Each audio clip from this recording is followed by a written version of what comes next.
Meanwhile, the big story yesterday, the CDC updating its indoor mask guidance, now recommending vaccinated Americans put the mask back on too, especially in areas with high transmission, and even advising universal masking. Everybody in a school needs to wear a mask, even if they've had the shot.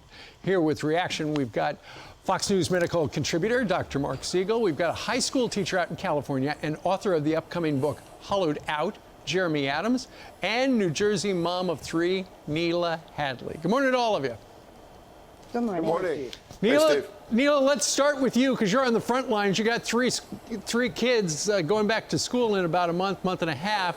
When they heard they're going to have to wear a mask from sunup to sundown in the school building, what did they say?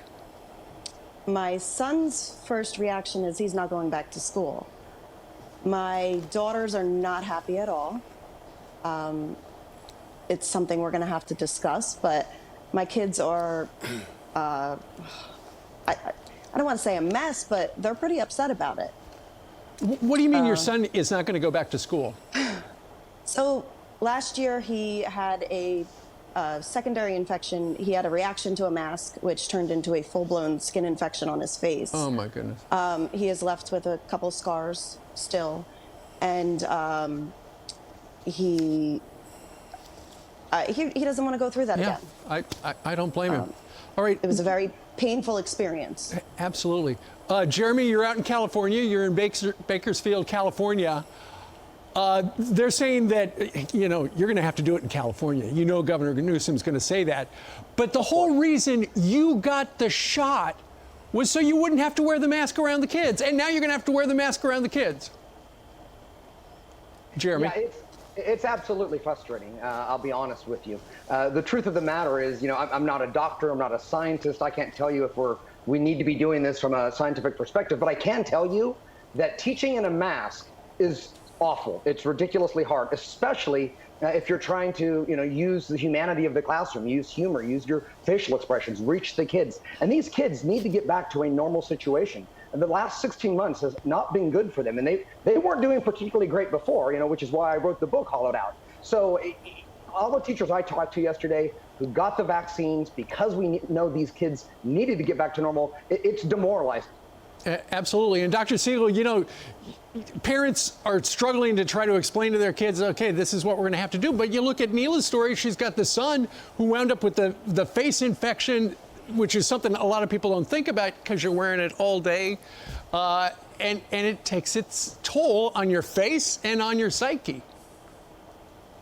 That's right, Steve. There's big downsides to masks that have to be factored in, and there's the idea of what kind of mask are you wearing, because if you're wearing an N95 with a formal seal, that works really well, but kids are not going to tolerate that. And so the idea is it should never be a mandate. It might be something you recommend if there's a lot of virus, but there isn't a lot of spread in schools. There isn't a lot of spread among young children. And star reporter Peter Doocy, when he talked to Jen Psaki yesterday, you got this feeling of a condescending tone, didn't you? We know and you don't.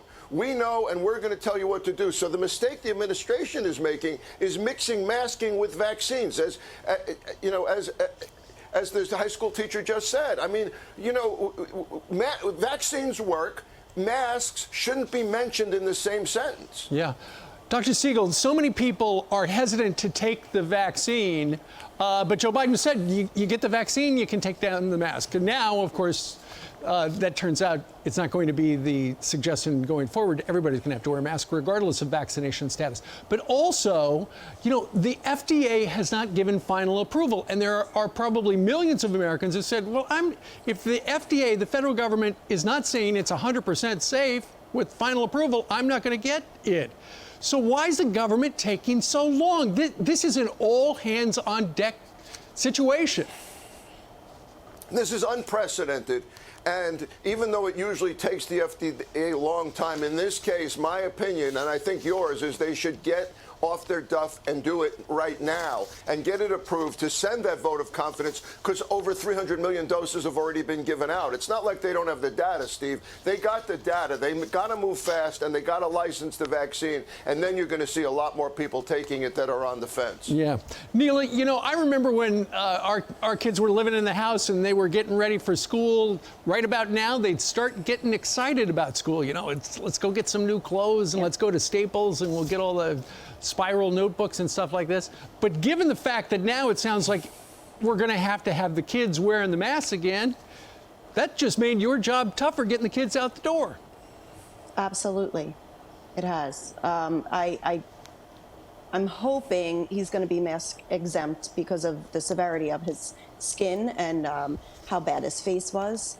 I mean, like I said, there's still some scarring. So I am hoping that the doctors recognize this and they agree with me. And then hopefully he'll be able to go back to school like a normal kid. As far as my girls go, my older one's going into 8th grade. She said, Mom, I don't want to be homeschooled for 8th grade. Yeah. I don't blame her. Yeah. And then my 6th grader, this is the social aspect of school is just as important as the education. Absolutely.